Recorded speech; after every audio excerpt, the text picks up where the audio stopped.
Misty Valley Cooperative presents When We Were Gone Astray.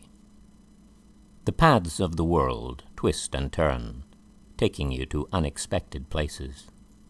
Welcome to the haunted town of Assembly, and to the strange lands around it.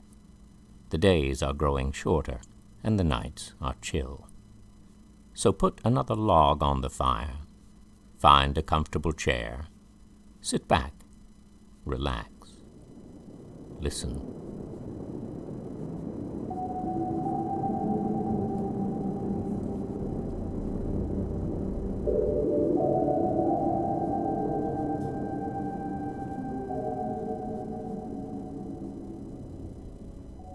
Chapter 7. Nightmares. "Don't try to move," a voice told him. "Just lie still." Doc Merritt touched Fletch's face gently, held one eye open for a moment, then the other. "You look a bit of a mess." Silver's voice came from beside him. "Your dad is on the way. Somebody called him from the gym." His voice held an unfamiliar edge. "Who hurt you, Fletch? If I find him—" "No," said Fletch. "Not like that. Not a boy." Doc looked at him, bemused. "Not a girl, surely." Fletch found it hurt even to smile. "A man. A man in a hat. He's the wolf." Doc's expression turned grave. "An adult did this. Do you know who it was?" Fletch pushed his hand into the pocket of his coat and withdrew the leaflet. Doc took it, his brow furrowing at the words printed on the page. "He was giving these to people in the spook house." "Renee said a breaker tripped and the lights went out," Silver told him. "We had to find someone to reset it, and then we couldn't find you. Then somebody said there was a boy hurt in the parking lot." Fletch sat up gingerly. "How long ago?" "Maybe 20 minutes. Fletch gritted his teeth at the pain in his side. "It seemed like longer," he said. "More like an hour. And I was somewhere else." "But that doesn't make sense." Silver looked at him in confusion. "You couldn't have been far." "Not a place around the school," said Fletch. "That place in the swamp, the ruins. But the colors and shapes were all strange." He tried to sit up, but Doc and Silver had to help him. "That man you saw the other night, outside the pastorium, I'll bet it was him." He winced. "My hands hurt." Doc examined him more thoroughly at the office, and Mark and Liz took him home. Lying in bed, Fletch felt out of place, and the medicine Doc had given him for pain made him feel disembodied. He remembered a morning from long ago, at the elementary school he had attended in Atlanta. It had been 4th grade, and something was wrong. Perhaps he was ill. He had bundled his coat on his desktop and rested his head in the crook of his elbow.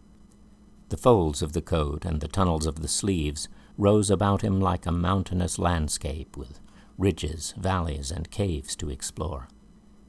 He imagined himself small, or his coat vast. It would be good to live in that country, far away from the chilly gray classroom.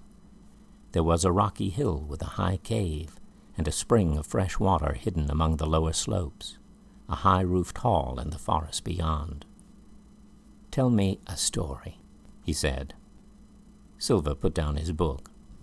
"What kind of story? You want me to read Rendezvous with Rama?" "No, a fairy tale." "All right," said Silver. "Once upon a time, there was a witch named Goody Two-Shoes." Fletch drifted into sleep. "If you travel west from the dark tarn of Auber, you will come to the woodland of Weir. There she lives, in a house built of stones and staves. She has never married, and she has no cats, but peacocks. In the front yard of her house stands an artificial white person. If you make your wish upon him, you will have your heart's desire. But if you go with malice in your heart, he will chase you and whap you with his whip. Feverish, In pain, even while he slept, Fletch followed the forked ways to the hall at the world's end. The door sagged open, hanging from a broken hinge. Dust and leaves had blown inside from the surrounding forest. A family of chipmunks had made a nest in the straw of the mattress. The view from the window was unusual. Instead of the field and forest through which he had passed to arrive here, Fletch found himself looking across an expanse of violet-colored sea. Then he noticed the pale green bottle on the table. He picked it up to look at the label, and it became a living fish in his hand. It flipped from his grasp and flew through the open window, falling into the sea without a sound. "Take your hat," the witch said, "and wear it backwards. Put your shoes upon your hands. Whistle and hum at the same time. Go in through the outdoor, and pray like there was no tomorrow." Fletch woke, and Silver handed him a cup of tea. "Milk and sugar?" "Yes, please." "Your dad just made it. I think it's what he does when he doesn't know what else to do. There's real breakfast downstairs, if you're up for it. How are you feeling?" "Like a bag full of bruises." "You were restless all night." Fletch sat up in bed. "Did you stay in that chair the whole time?" "No," said Silver. "I slept with you, don't you remember?" "I must have been really out of it. The last thing I remember is you telling me a bedtime story. Was it about a witch?" "It started out that way. Then there was a part where a fish came in, and I realized I was half asleep and had no idea what I was saying." "The man at the carnival. Who could he be?" "I don't know, my love. I wish I knew." Silver slipped into bed beside him and drew his head against his shoulder. He held him until he slept again. An odor of ash, of a fire gone dead. The limbless trees stood like blackened posts. The man threw him to the ground and kicked him hard. The room grew clear around him. He spread the aerial photographs on the oriental rug and tried to fit them together. Neurodoc and Stone Temple. C. Wilson, Early History of Jackson County. He opened a spiral notebook, listed the 4 holy places: the Weed Garden, the Labyrinth, the Big Rocks, the Sabbath Oak. 4 holy places surrounding one bad place. "How could it have come to you? You're not the one with the knives." Fletch couldn't speak. He couldn't even breathe.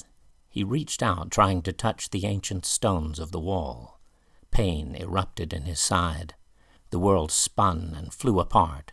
A vast, jagged, curving spiral stretched miles beneath him, spreading out in all directions. Its curves and spikes folded back above him, seemingly more distant than the sky. Its colors shifted and inverted between red and violet, with swirls of other colors in between. There was a sound like the roar of falling water, but with a depth and resonance that seemed more than the planet could contain. He grasped a handful of dead soil and brought it close to his face, and it became living earth, smelling of jonquils and old bones. The earth was damp and cool, soothing the fire in his hands. "Are you ready for round 2? Bright light and pain. The tree behind and above him. A sound like roaring. "Silver? I'm here." Fletch could see him far away, kneeling on what looked to be a pinnacle of volcanic rock. Only a thin span of stone bridged the gulf between them, and far below the dead world, the swirling colors merged and shimmered. Silver stood, and he shone like lightning. Then he was close, holding him and speaking softly. The spiraling forms went dark, and Silver's form was clear. Fletch sank back onto the bed, drenched with sweat. "It's okay," said Silver. "Just lie still and breathe. I've wrapped your hands." Fletch lifted his hands and looked at the bandages. "Don't tell Dad. Not about this. He's sick with worry already." "Fletch, this is serious. He needs to know." "What if it doesn't stop?" "It's already stopped. Has it happened before?" "No, and I don't want it to happen now." "I asked Betsy about it," Silver told him. "Her hands only bled once, right after her sister was killed." He looked at Fletch sympathetically. "It's scary, and it hurts, but it doesn't leave any trace once it's gone." "I saw the spirals, the forked ways, like a curving web." Silver nodded. "I've seen them too. They're beautiful." "They're terrifying. Aren't you scared of anything?" "Well, I was definitely freaking out about 5 minutes ago." He handed Fletch the glass from the nightstand. "I think you're due for your meds." Fletch drank half the glass of water, but refused the medication. "It gives me nightmares. I'd rather deal with the pain." "Okay," Silver relented. "But if the bleeding starts again, we tell your dad. Deal?" "Okay, deal. What time is it?" "It's after lunch, and you haven't had any. Could you maybe eat some soup?" "Yes, I just got beat up. I'm not an infidel."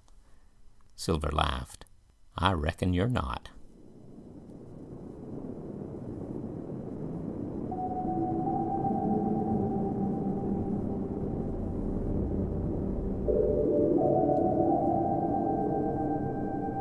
Encounter.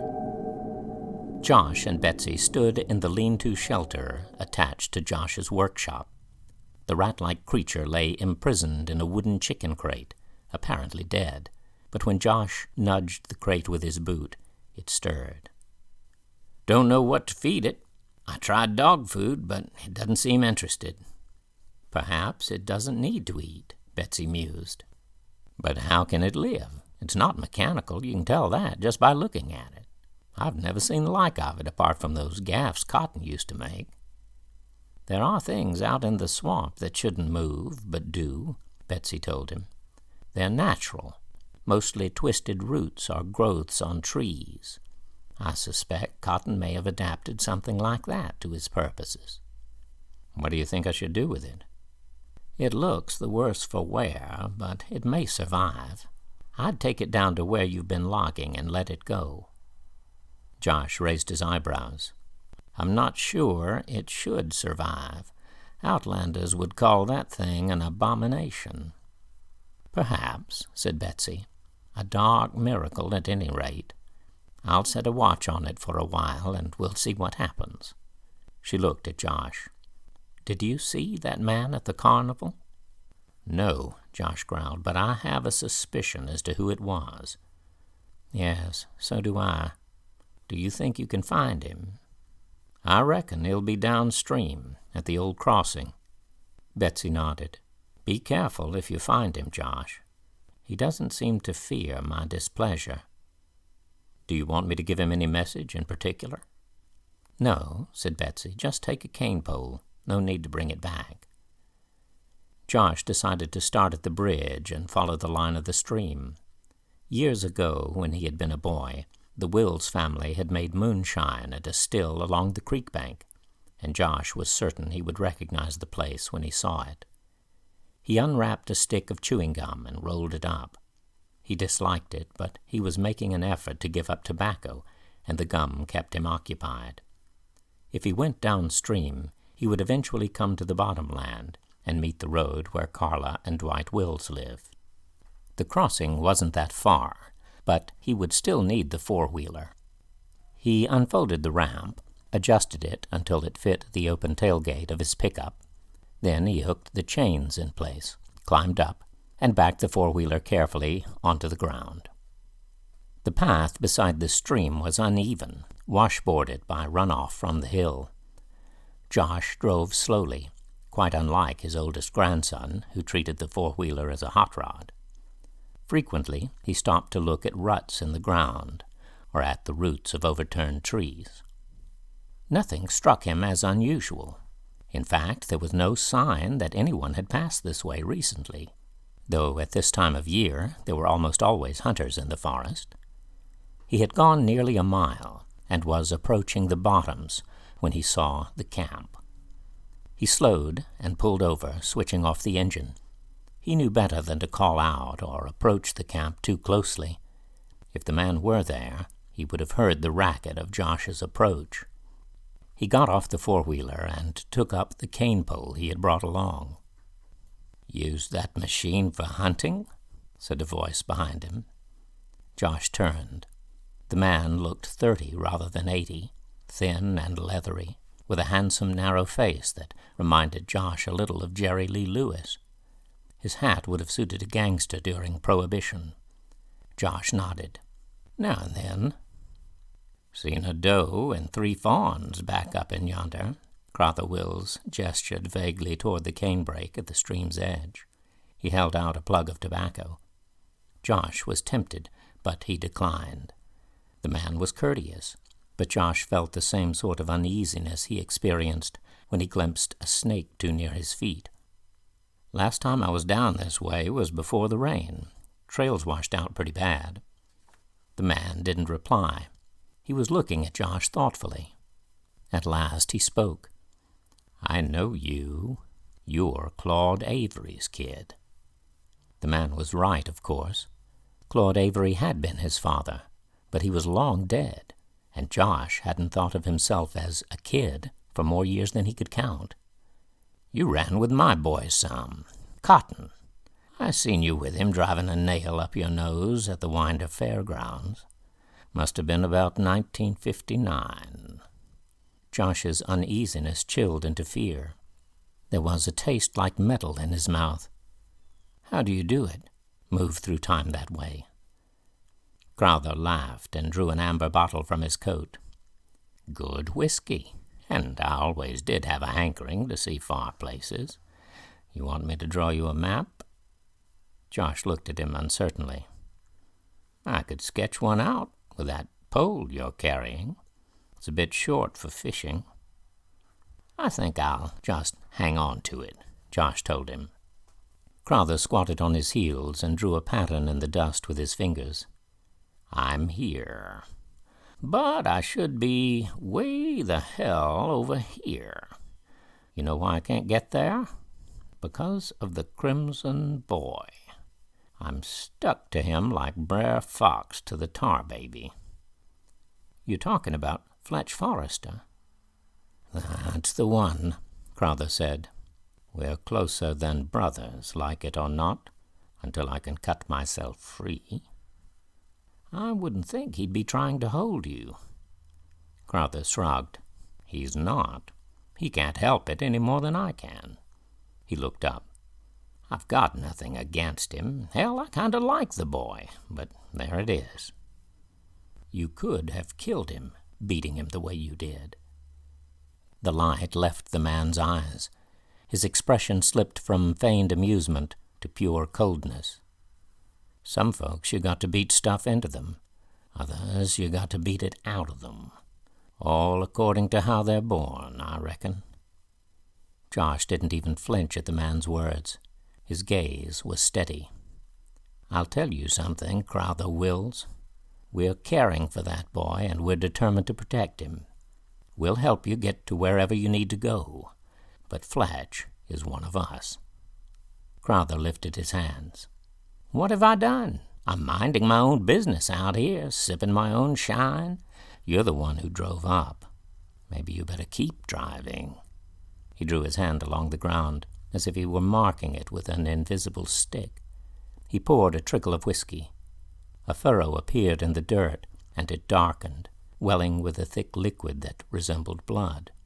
It began to smoke. "Rivers of blood, rivers of fire. You're on dangerous ground."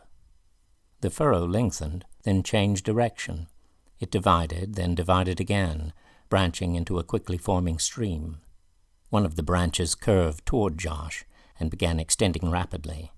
Josh dropped the cane pole and retreated to the four-wheeler. He switched on the engine and turned the vehicle onto the path. He moved away, gaining more speed than was safe for the terrain. Then he slowed and looked back just as the rivulet of flame reached the cane pole. The pole ignited with a bright flash. The whiskey bottle in Crowther's grasp exploded into fragments, and the man fell back, cursing and shouting. Josh turned his attention to the path and headed back upstream.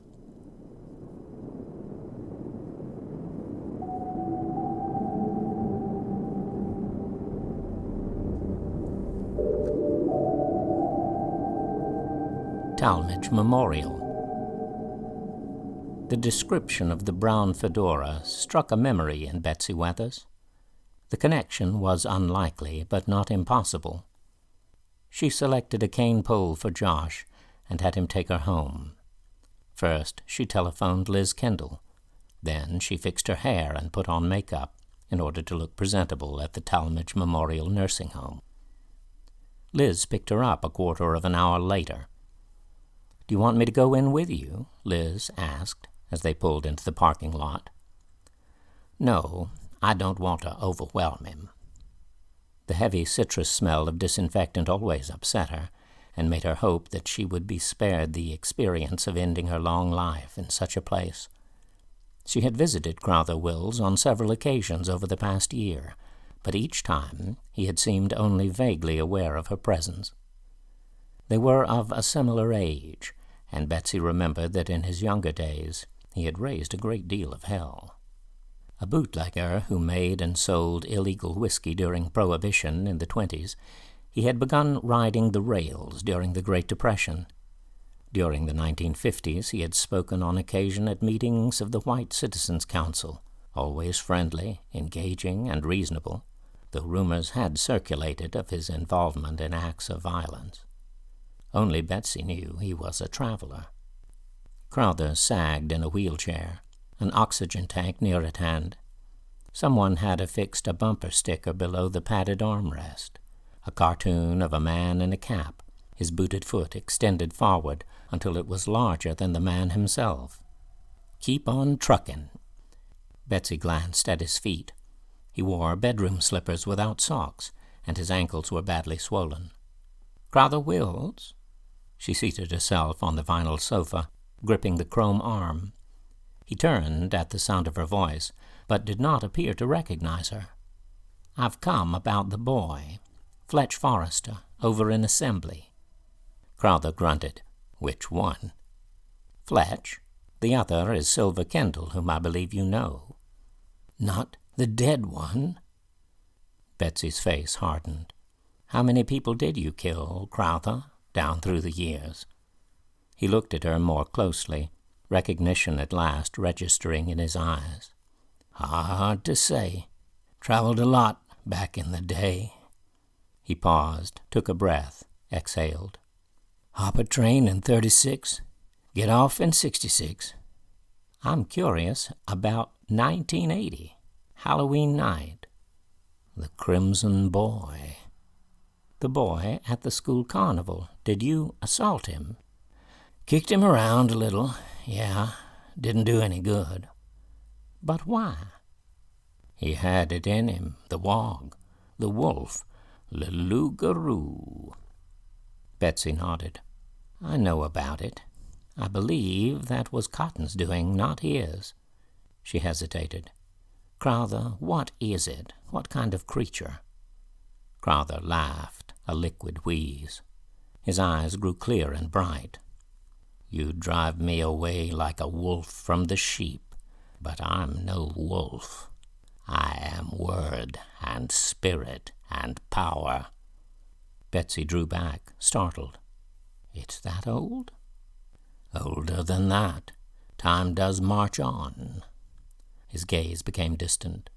"Who will be the Prince of Hell now that I am gone?" "That thing you carry, it went into Fletch. What happened after that? Can you remember?" The old man paused for another breath. "Who knows? Pickett's charge, Shiloh, the storming of the gates." Crowther's voice trailed off. His expression became vacuous, and Betsy could draw nothing further from him.